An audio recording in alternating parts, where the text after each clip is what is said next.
Rajini sir ஒருத்தர் இந்த மாதிரி நடிக்கிறாருன்னும் போதே நமக்கு வந்து ஒரு பயங்கரமான ஒரு ப்ரெஷர். ஸோ வந்து ரஞ்சித்தை நான் ஃபஸ்ட்டு அட்வைஸ் பண்ணது வந்து அந்த மாதிரி விஷயம் எதுவுமே நீங்கள் மைண்டில் வச்சுக்காதீங்க.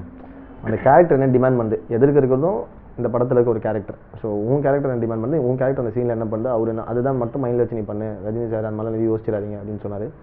அதை வச்சு தான் நாங்கள் பண்ணோம் ஃபுல்லாக. நான் மெட்ராஸும் அப்படி தான் பண்ணோம். இப்போ ரஜினி சார்னா வந்து வேறு லெவல். நம்ம வந்து அதை யோசிச்சிருந்தோம் அவுட் ஒரே சீனில் மட்டும் அந்த மாதிரி யோசிச்சு அதுக்கப்புறம் பார்த்தீங்கன்னா அது 2-3 டேக் எக்ஸ்ட்ரா ஆகிட்டே இருந்தது. அப்புறம் வந்து ரஞ்சித் அந்த காதில் சுட்டு போனா, அப்படி கம்முன்னு சாதாரணமாக நடிச்சுட்டு போகிறோம் அப்படின்னு எதுவும் டென்ஷன் ஆகுது அப்படின்னாரு. ஸோ நம்ம பண்ணும்போது நம்ம அதே மாதிரி பார்த்தீங்கன்னா நம்ம 4 டேக் எக்ஸ்ட்ரா எடுத்தாலும் எப்படின்னா இப்போ நம்மளோட கம்ஃபர்டபுள் வந்து எப்படி இருக்கும்னா நம்மளோட கான்ஃபிடன்ஸ் வந்து எதிர்க்கிற ஆர்டிஸ்ட்டோட ரியாக்ஷனாக தான் இருக்கும். இப்போது நான் அவங்க கூட நடிக்கிறேன்னு வச்சுங்க, நீங்கள் நான் ஒரு 4 டேக் எடுத்துட்டேன்னா நீங்கள் மூஞ்ச சொல்லிச்சோ இல்லை நீங்கள் கோவப்பட்டீங்கன்னு வச்சுங்க, எனக்கு கண்டிப்பாக டவுன் ஆகிடும் ஆப்வியஸாக. ஆனால் ரஜினி சார் பார்த்தீங்கன்னா அந்த மாதிரி விஷயத்தில் ஒன்றுமே கிடையாது. நான் 5 டேக் 6 டேக் எடுத்தாலுமே நான் எதிர்க்க ஒரு பேசுகிற சீனில் 4-5 டேக் எடுத்தாலும் பார்த்தீங்கன்னா சாதாரண சாரி சார் அப்படின்னு டேக் டைம் அப்படின்னு. ஸோ வந்து பார்த்தீங்கன்னா அவ்வளோ ஜாலியாக நம்மளை கூல் பண்ணி நம்மளை அவ்வளோ கம்ஃபர்டபுள் ஆக்கி வந்து அவ்வளோ, ஏன்னா அவரோட எக்ஸ்பீரியன்ஸுக்கு நம்மளாம் ஒன்றுமே கிடையாது, வந்து அவ்வளோ நம்மளை கம்ஃபர்டபுள் ஆக்கிடுவார். அதே மாதிரி திடீர்னு அவருக்கு பிடிச்சிச்சுன்னு வச்சுங்க, இப்போ ரித்திவிக்கெல்லாம் ஒரு சீன் பர்ஃபார்ம் பண்ணும்போது பயங்கரமாக அப்ரிஷியேட் பண்ணார். ஸோ அவர் பிடிச்சிச்சுன்னா இமீடியட்டாக அப்ரிஷியேட் பண்ணுறாரு, கூப்பிட்டு பயங்கரமாக செம்மையாக பண்ணி சூப்பர். ஜான் விஜயானு அப்ரிஷியேட் பண்ணார். ஸோ மாதிரி பயங்கரமாக செம்மையாக பண்ணி super, very nice, it is your scene அப்படின்னாரு.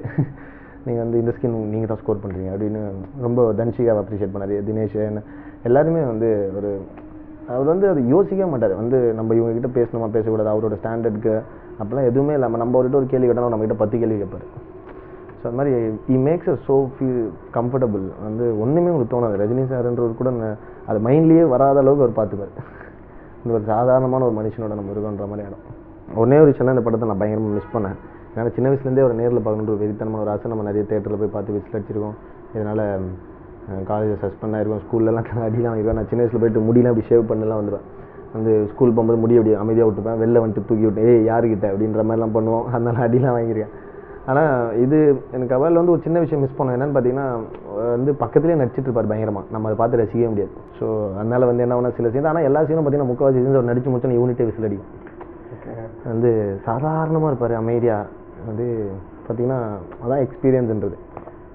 பெர்ஃபார்ம்ஸ் லைக் ப்ரில்லியன்ட்லி, அதாவது அச்சு காலி பண்ணிட்டு போயிட்டே இருப்பார். வந்து எல்லாரையும் வந்து நம்மளால் முடிய முடியாது. அவர் நோட் பண்ண ஆரம்பிச்சோன்னா அவர் என்ன ரியாக்ட் பண்ணுறோ அதுக்குள்ளே நீங்கள் போயிடுவீங்க. அதுதான் அவரோட பவர். இப்போ ஒரு சீன்லலாம் வந்து நம்ம சாதாரணமாக நார்மலாக நிற்கணும் அப்படின்னா நிற்காம ரஜினி சார் நடிக்கிறதை பார்த்தா அவர் கோவப்பட்டோன்னா நமக்கும் வரும், அவர் அப்படியே இறங்கும். அந்த மாதிரி பயங்கரமாக இருக்கும். அது வந்து ஒரு பயங்கரமான மேக்னெட்டிக் பவர்.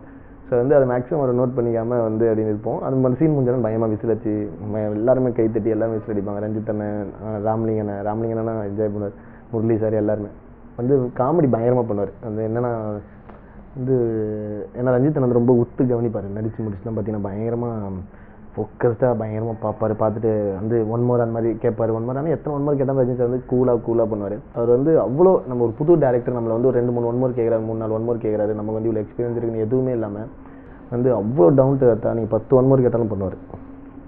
வந்து நார்மலாக வந்து சின்ன ஒரு விஷயத்துக்காக, ஏன்னா இப்போ இருக்க டேரக்டர்ஸ் உங்களுக்கு தெரியும் எதுவுமே மைன்யூட்டாக பார்ப்பாங்க.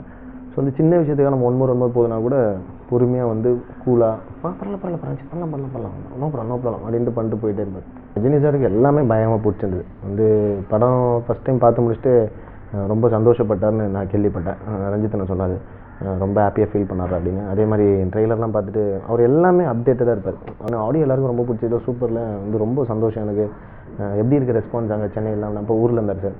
ஸோ எப்படி இருக்குது ரெஸ்பான்ஸ் எல்லாம் சொல்லி விஷயத்தை கேட்டு, அதாவது ஒரு முதல் படம் பண்ணுற ஹீரோக்கு ஒரு எக்ஸைட்மெண்ட்டு விஷயம்லாம் இருக்குது தெரியுமா, அதுதான் அவரோட உயரத்துக்கே காரணம். அது வந்து இப்போ வரைக்கும் பார்த்தீங்கன்னா ஒரு சீன் ஒரு ஷார்ட்டும் பார்த்தீங்கன்னா ஒரு முதல் படம் நடிக்கிற ஒரு நடிகர் மாதிரியே தான் இருப்பார். வந்து அவர் இவ்வளோ பெரிய ஆள் நம்ம பண்ணுறதாண்டா நடிப்பு அப்படின்னு இல்லாமல் அவர் என்ன பண்ணாலும் நம்ம ரசிக்க போகிறோம். அது வந்து அதுதான் பேஸ்லைன், அது ஒரு டவுட்டே கிடையாது.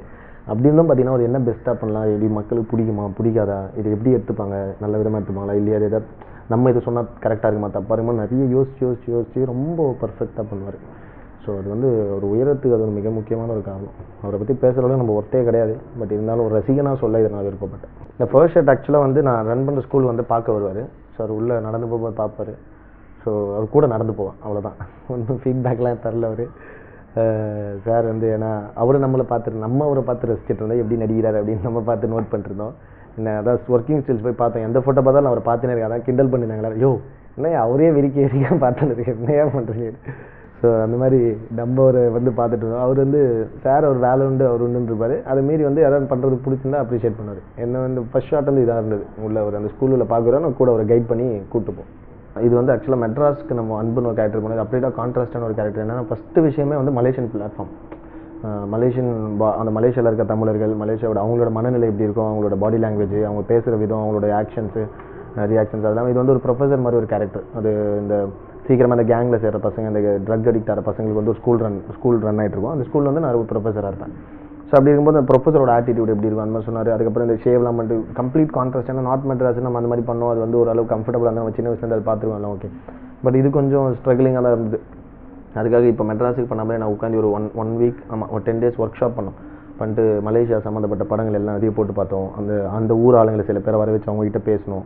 அதுக்கப்புறம் வந்து லாங்குவேஜ் ஸ்லாங்கு, அதுக்கப்புறம் வந்து அவங்க பாடி லாங்குவேஜ், அப்புறம் இந்த ப்ரொஃபஸர்ஸ்லாம் இருப்பாங்க அப்படின்னு சொல்லி நிறைய படங்கள் பார்த்தோம் மலேசியா. ஏன்னா மலேசியாவில் நிறைய தமிழ் படங்களும் எடுக்கிறாங்க அங்கே லோக்கல். ஸோ அந்த படங்கள் எல்லாமே பார்த்தோம். அதே மாதிரி மலேசியன் கேங்ஸ்டர் படம்லாம் பார்த்தோம். எல்லாமே பார்த்து உண்டான சில விஷயங்கள் எடுத்து அந்த இன்புட் வச்சு அப்புறம் அது உண்டான விஷயங்கள் ஒர்க் பண்ணி அப்புறம் ரஞ்சித்தனோட இன்புட்ஸ்லாம் எடுத்து அப்புறம் அசிஸ்டன்ட் டைரக்டர்ஸ் எல்லாம் சேர்ந்து நிறைய இன்புட்ஸ், அவங்க டீம் செம்ம டீம், ரஞ்சித்தன டீம் எல்லாமே வந்து அது என்ன தேவைப்படுதோ அது எல்லாமே பக்காவாக ப்ரிப்பேர் பண்ணுறோம். ஸோ அதுக்கு ஒரு ஸ்கெட்ச் போட்டு எல்லாமே பண்ணி கொடுத்தாங்க. அது நமக்கு ரொம்ப ஹெல்ப்ஃபுல்லாக இருந்தது. நம்மளும் சில விஷயங்கள் ஆட் பண்ணி எடுக்கணும். பிகேன் ரிச் வந்து இப்போது ஒரு முக்கியமான விஷயமாயிடுச்சு சினிமாவில். கண்டிப்பாக எங்களை மாதிரி வளரும் கலைஞர்களையும் கொஞ்சம் மைண்டில் வச்சுட்டு கொஞ்சம் எங்களுக்கு சப்போர்ட் பண்ணுங்கள். எங்கள் படங்கள் பார்த்து ரிவ்யூ சொல்லுங்கள். Thank you so much. Imagine all shopping sites at one place. IndiaShops.com. Compare prices from all shopping sites and get best deals. Now India Shops at IndiaShops.com. He wants it raw. So இந்த ஒரு hair style நம்ம கொடுத்தா தான் ஒரு impact கிடைக்கும்.